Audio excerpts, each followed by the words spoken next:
All right, why don't we get started? I'll call the Watertown High Site Council meeting into session as it is 6:30. We have quorum.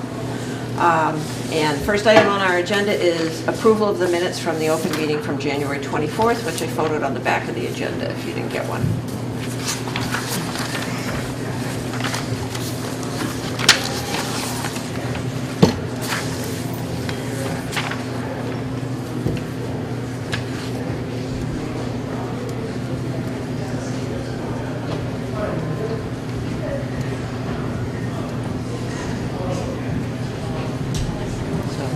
Ready? I'm looking for a motion. Motion to approve the minutes. All right. Any comments or corrections? All in favor? Aye. All right, unanimously approved. The next item is on the agenda. I probably should have had it on sooner, but I didn't know that the Site Council is supposed to review the Title I compact with parents. So let me just pass it around. These letters, when they went home, were actually individualized. We did a mail merge and all that, but I thought, for the sake of anonymity and everything else, I'll give you the generic letter. So the letter's on the front, and the Title I compact release is on the back. A couple extras. Did you get one? Yeah.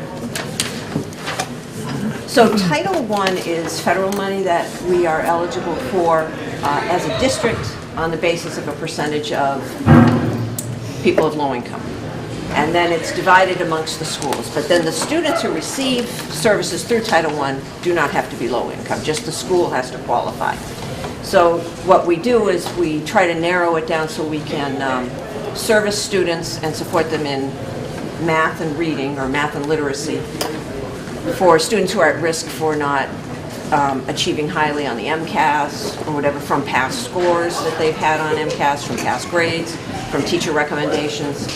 What we tried to do this year was to really focus the funds. So we focused on 9th and 10th graders who do not receive other services.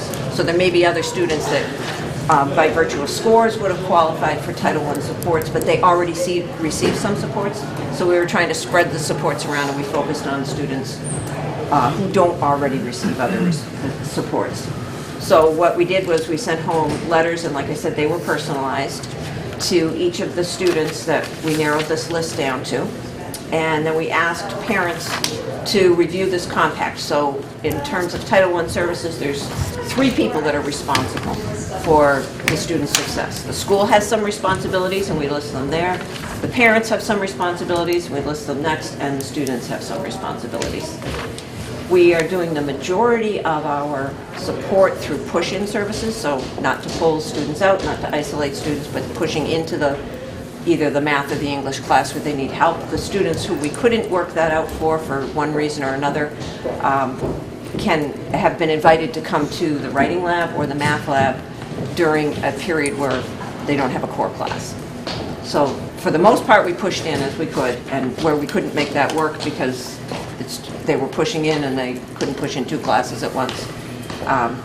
We did that. Yep. Do we pay for those 2 things with Title I money? We pay for a portion. For the lab and the... We pay for a portion of, the portion that they dedicate to Title I, we pay a portion of their salary out of Title I instead of out of the operating budget.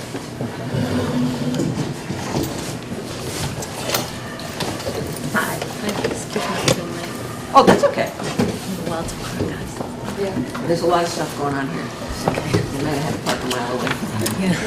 There's the agenda, the minutes are on the back. We're just looking at the Title I compact. So if you could just take a few minutes to look at it. This is what already went out to parents. Next year we will send this out sooner.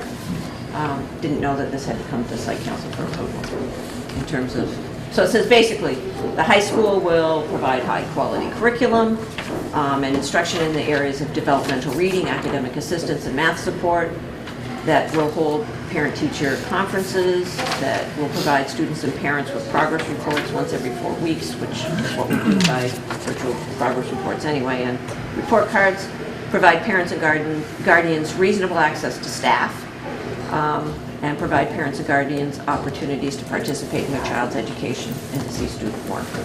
So that's the responsibility of the school.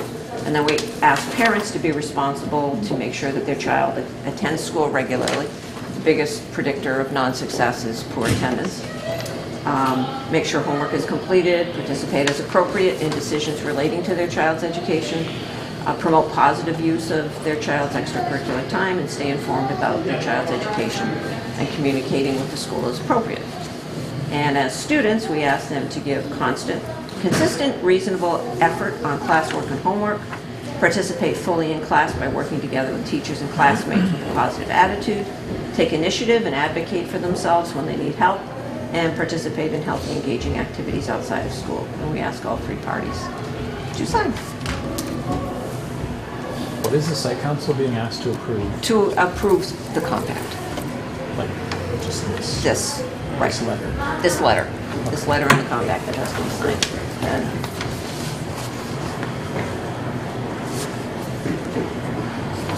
so open for questions. If there are none, I'd look for a motion.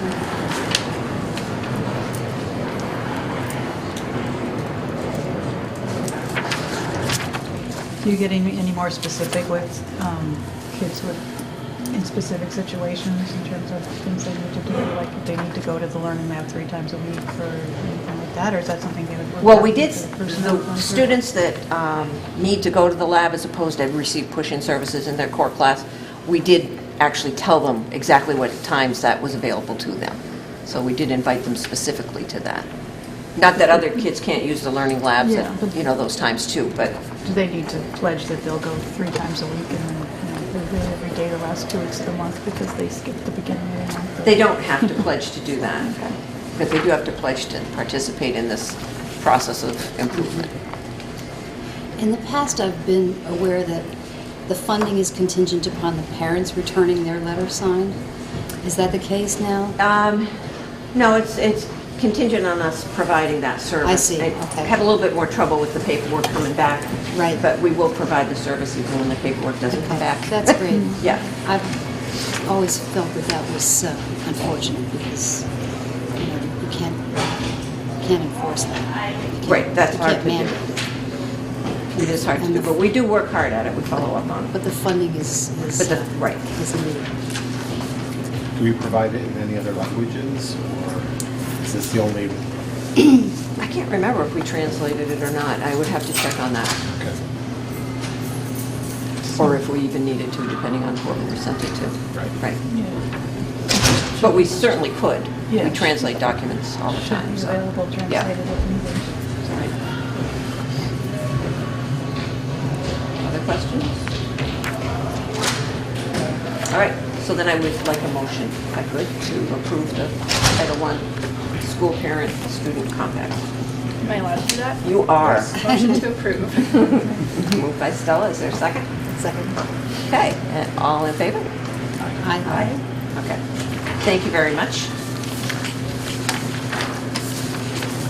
And the next item on the agenda, I promised you I would bring you the school's capital budget, which is, I believe, still in a proposed state. They didn't approve it at my last round at school committee, but I wanted you to see that they did definitely, I'll just pass it, did definitely support capital improvements at the high school. They did take it seriously, the report from NEASC that cited us on a number of areas with respect to the facility. You got their attention. So I gave you the whole capital budget. I took it off the school committee website, but it's the second page that has the high school on it. And so over the course of the 5-year capital plan, there's about $10.8 million worth of improvements. Bulk of them are pushed out farther, I think in hopes. They did approve, the school committee did approve applying for a statement of interest through the school building authority for the high school. So that did get voted last month.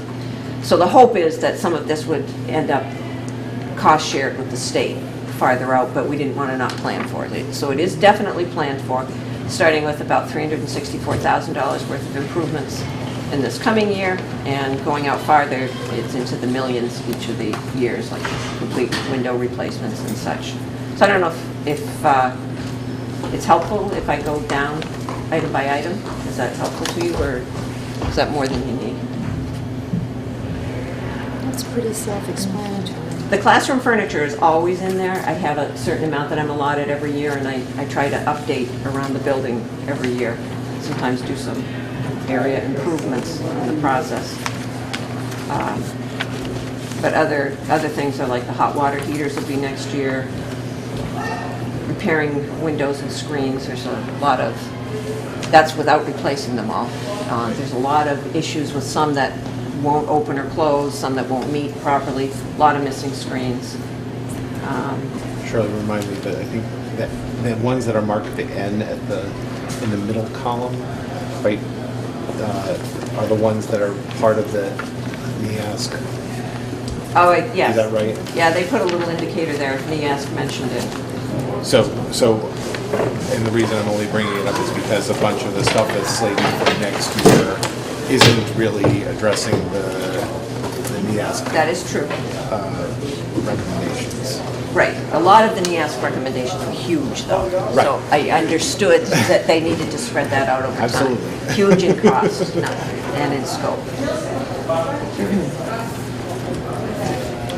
But for next year, there's still some significant improvements. Not that it will change the shape or size or orientation of the building in any way, but it will update a lot of things that are pretty worn out. Are you saying that the NEASC improvements specifically for building improvements for much more buildings? Well, what he was saying is, on the column where they put N, these are specifically things that NEASC said we needed to do with those items. They don't happen to be, right, they don't happen to be in next year's probably because of the TIF. And hopefully to get a cost share with the state if we should be invited into the building program for renovations and improvements. But some of them are out in next year. Like upgrading the nurses' suite and bathrooms, water fountain upgrades. And FY19 is pretty good. Right, that's what I mean, the next year. Yeah. And the windows are in 3 phases. Yeah, windows are a big deal, That though, is expensive. because it's essentially every window in this building. And that's millions, but I can't remember what the middle school number was. You go to all the meetings, do you remember? 3.1. Oh, no, that was what the original estimate is. Yeah. Came in under 2, right, up to Yeah. 1.8 maybe. So that's a big deal when you start doing that. And then there's abatement issues and everything go along with window replacements. So I wanted you to have that so that you would know what was on the plan and that you would know the school committee had been very responsive to the needs of the facility. So with or without a building project, they've got a plan in place to address some of the big needs of the building. So anything else on that anybody would like to talk about more?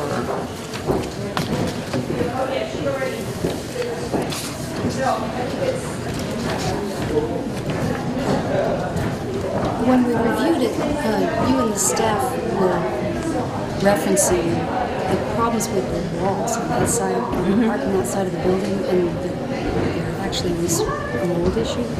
I don't think it's a mold issue, but there is a water or a moisture issue that causes the drywall to like crumble. Right, yes. And we keep fixing that a little bit at a time. Ultimately, we need to completely waterproof that wall or seal it or something. Right. But it's mostly on that side of the building. It's not only on that side of the building. The envelope of this building is old and it's permeated by water sometimes. Like we don't post things on that front side of the library wall either because it can get destroyed by the moisture. Window replacement will help with that. Window replacement will help, but I think it's the envelope itself. It's not like leakage just at the joints or anything. Repointing the brick. And they did that on the front wall last summer. They waterproofed that whole, sealed the whole thing, and they repointed a lot of the brick. They painted a lot of, looks a lot better out It does. front. It's much nicer. Yeah, they did a really, but the entire building needs that.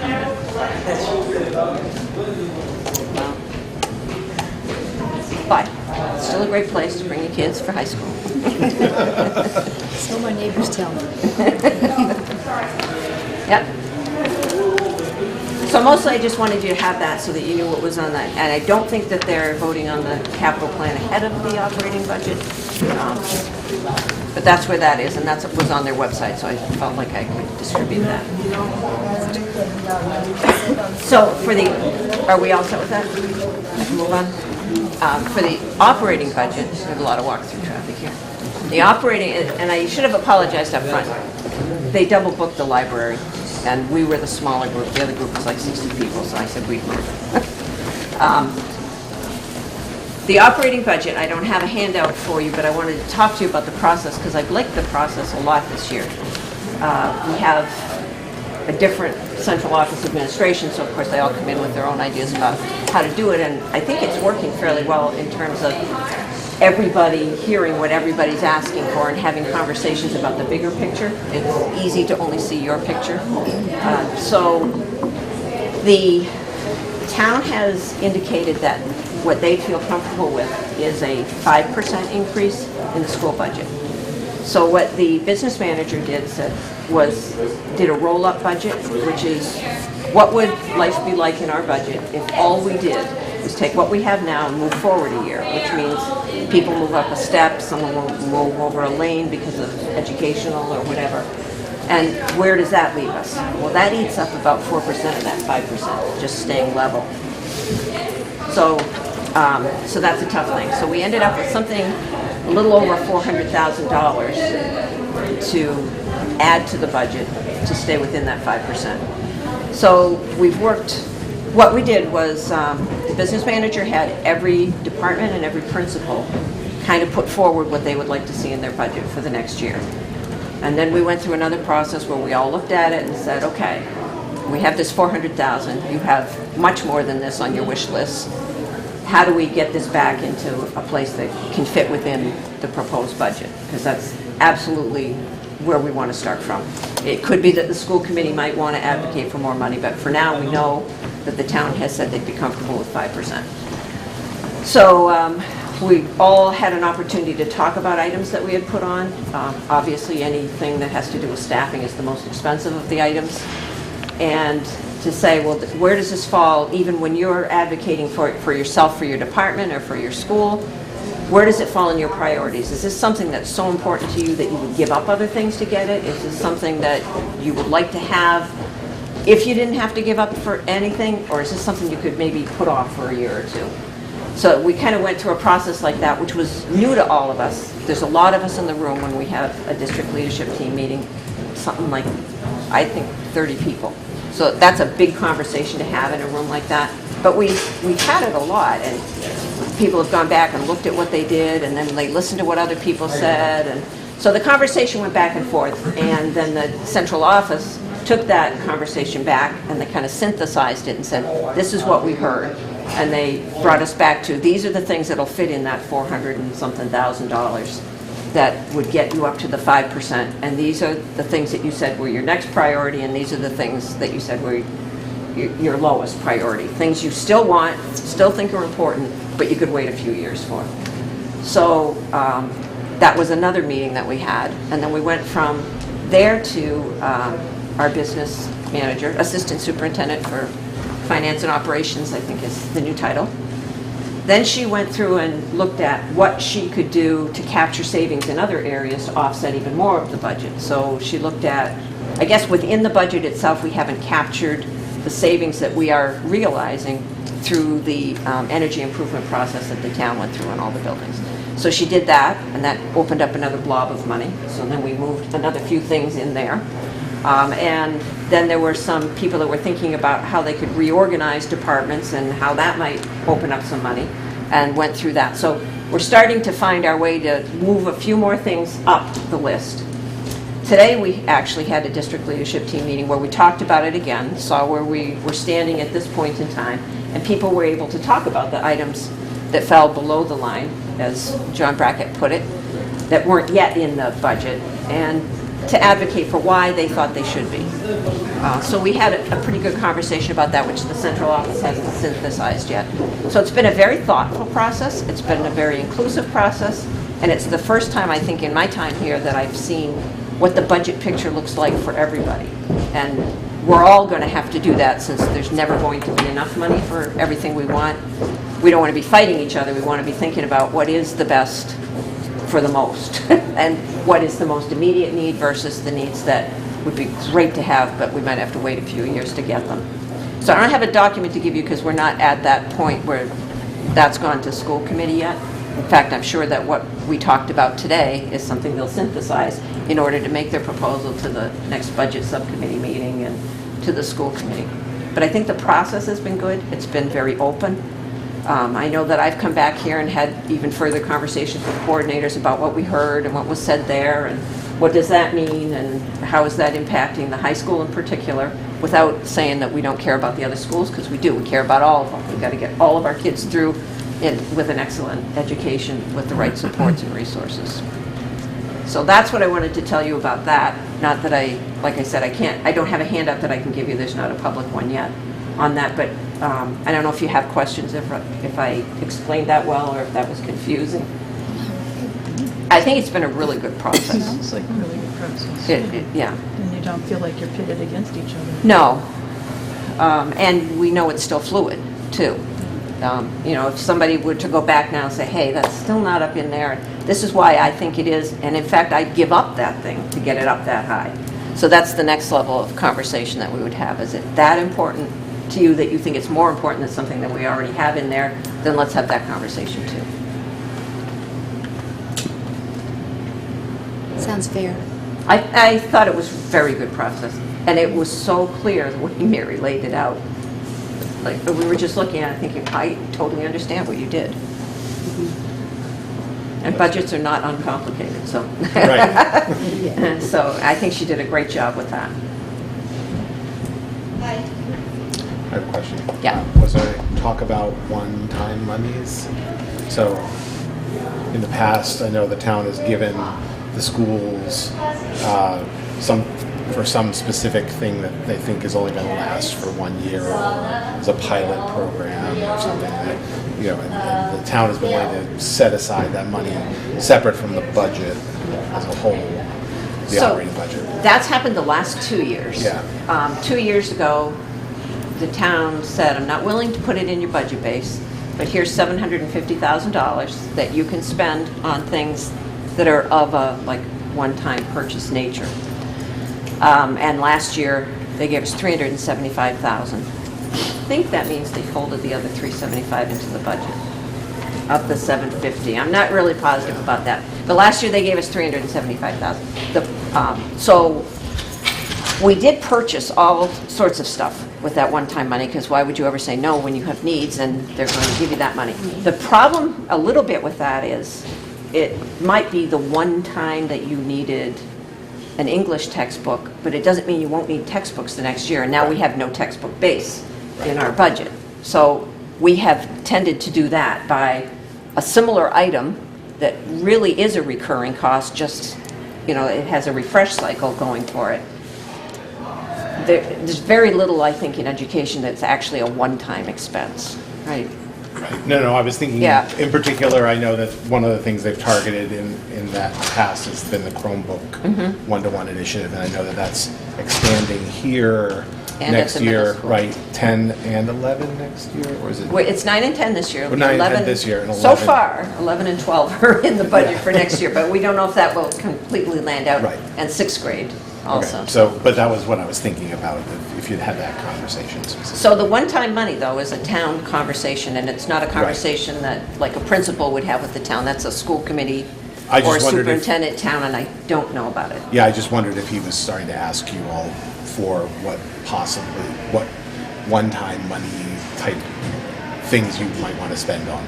I don't think there's any guarantee that Right, there's no wonderful guarantee. thing is going to happen, so they have not asked us to Yeah, okay. try to do that yet, any Just curious. further than what we've already done. Like, perhaps we would shift some of those other things up if we thought something was more like a one-time expense, Right. and pull it out so that other things could survive the budget.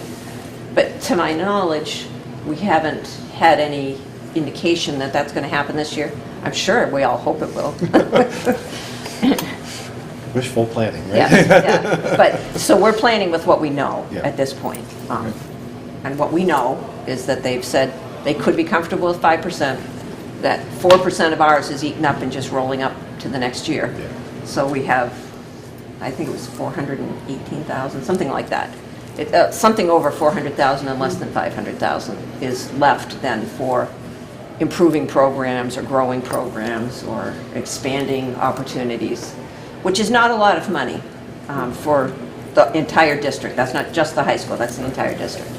So we're trying to be really careful about that planning and really inclusive about the discussion about it.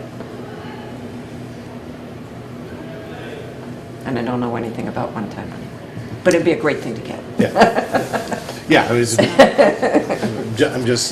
I'm hoping that program continues to expand, and I'm concerned because I know that, as has been already been indicated, with only less than $500,000 worth of space in the budget, that may not suffice. Yeah, it seems like overall the town would be better off just putting it into the school budget on a regular basis. Well, yeah, there's Another a issue. discussion about base versus Yeah. one-time monies, and right, are they? Well, see, if that 375,000 was in our base, that 5% would have been based on that as well. But Exactly. it wasn't. It was Right. based on everything but that, because that was one time. Right. So that's the argument for having it in your budget, is that, especially if you believe it to be something that would be... That has to be recurring. Right. Even if it's not those same books, it will be some books, because Yep. you can't replace all textbooks in 1 year, so you have to have a refresh cycle going, and we do. So 2 grade levels have used the Chromebook initiative this year? 9 and 10 here, yep. And did they enjoy it? Going very well. Great. Very, very widely used. I think everyone that uses them uses Google Classroom, and very positively received. And we have some really heavy-duty Google Classroom users who do trainings for other teachers, and so, Nice. yeah. Yeah, that has been very successful. I hear it's very engaging for everybody, not Yeah. just for the students. And it's a lot of opportunity for communication outside of the school day, outside of the classroom. They can access their curriculum online. And it reduces the need to have computer labs, right? So if we can ever do that, then we can actually have a little bit more space for programming as well.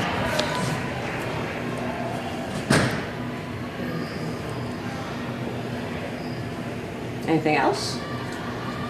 All right, any other business that should come before the committee tonight? Those are the items I put on, or agenda items for next time. I'll take those too if you have any that you're thinking that you need. I'll have more information on the budget the next time for sure. Just wanted to ask you on the school improvement plan. Was that going to need to be presented to?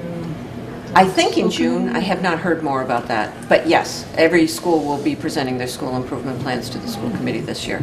Did we all need to just sort of read through it one more time on our own? Yeah, and you know what I need to do is add in the things that are status that's beyond when we wrote it, Yeah. so that I can update that part. I was going to do that over the break, and I didn't get a chance to do that. But I will do that before the next meeting and bring it back to you so you can look at it another time. And then we can talk, maybe I'll know more at that point about what the expectations are at the school committee level for presentations. We can talk about, how we want to do that, because we're the body that creates it, and we're a representative body of the school community, so. Yeah, and if you have to keep someone awake in a meeting, I wouldn't want to hand them a piece of paper that we have. No, and I don't actually think we would present it that way. I'm thinking you would have more of kind of a pictorial conversation about what's the great initiatives are that are taking place as a result of our planning, as opposed to bullet 1, bullet 2, bullet 3, bullet 4, and however many pages we have, 6 or so, right? 6 or 8 pages. Yeah, that would be, I think, dry. We all loved it, though, because we wrote it. But that would be tough to We could have get multiple some- schools present those things. Get some help Yeah. from some students making a nice PowerPoint. That would be Right. great. On the Chromebooks. I could have somebody come and talk about the Chromebooks and their use if you'd like. For this, would that be something that would be interesting to the group? I could try to do that for the next school committee or site council meeting. Do you use you're too old to have gotten one assigned to you, but Mr. Master is obsessed with Chromebooks. yeah, so talk a little bit about it. My experience wasn't the best, but I think if you had it with you 24/7, it would be much more positive effect on your academics. Which next year everybody in high school. Yeah. But you will be off to, do you know where yet? Nope, not yet. Nope, Okay. I'm still waiting. She will be off to somewhere great. Out of curiosity, are you able to refuse it or anything like that? No, because we're not charging for it. And once you've equipped the classroom with it and they put all their lessons up that way, you could leave it in your locker if you didn't feel Yep. safe bringing it home, as long as you lock your locker or whatever. But once people have planned their curriculum around that Yep. accessibility, you're kind of at a disadvantage if you say, I'm not going to use that. Yeah, I also think Google Classroom is completely the best option. Yeah. Yeah, we have a lot of real good users of Google Classroom, excited users. Mr. Mastro being like #1 excited Yes. user of Google Classroom. I can hear him from my room. Yeah. You'd be surprised. No. From my office, I can hear him teaching. And from a parent's perspective, do you have any thoughts? I mean, because you both have students that have Chromebooks. They use it all the time. I mean, Right. They're taking notes together for history class. They're Yeah. both working on the same document in their groups. It seems like a good way of managing things, like the work and assignments and, I mean, keeping up with these assignments. But I'm not sure what else they do. They chat with each other while they're Yeah, working I was on the gonna say, same there are document. pitfalls as well. They're like Distractions. writing like side margin notes and I think it makes it more interesting to be doing something like taking notes on your history. Yeah. Finding it together, so.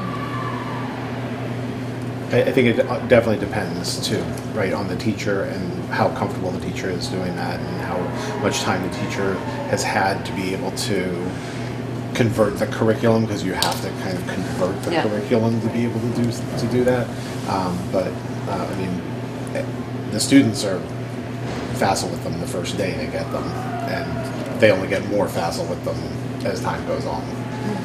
My daughter has a Chromebook that actually got outside of the program, particularly for one class that she was taking, where it was just a matter of being able to be organized and take notes, and then be able to sort those notes in a way that made studying effective.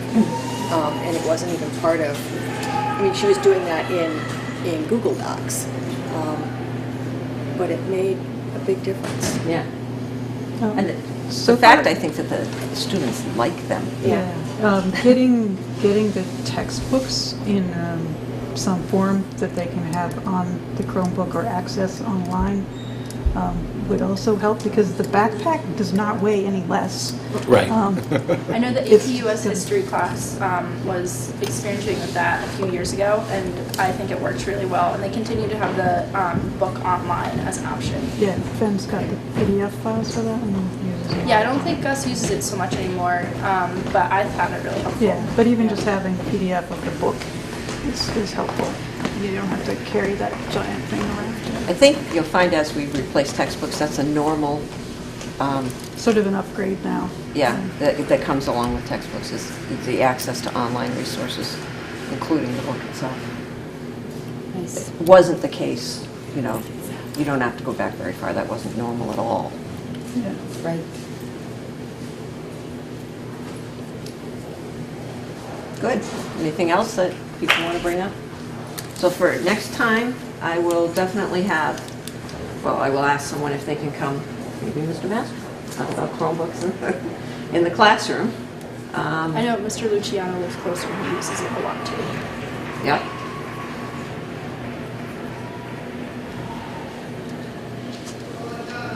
And I will have another update on the budget. I will update our status on the school improvement plan and redistribute. And then actually, we should probably just revote it if I make some updates to that.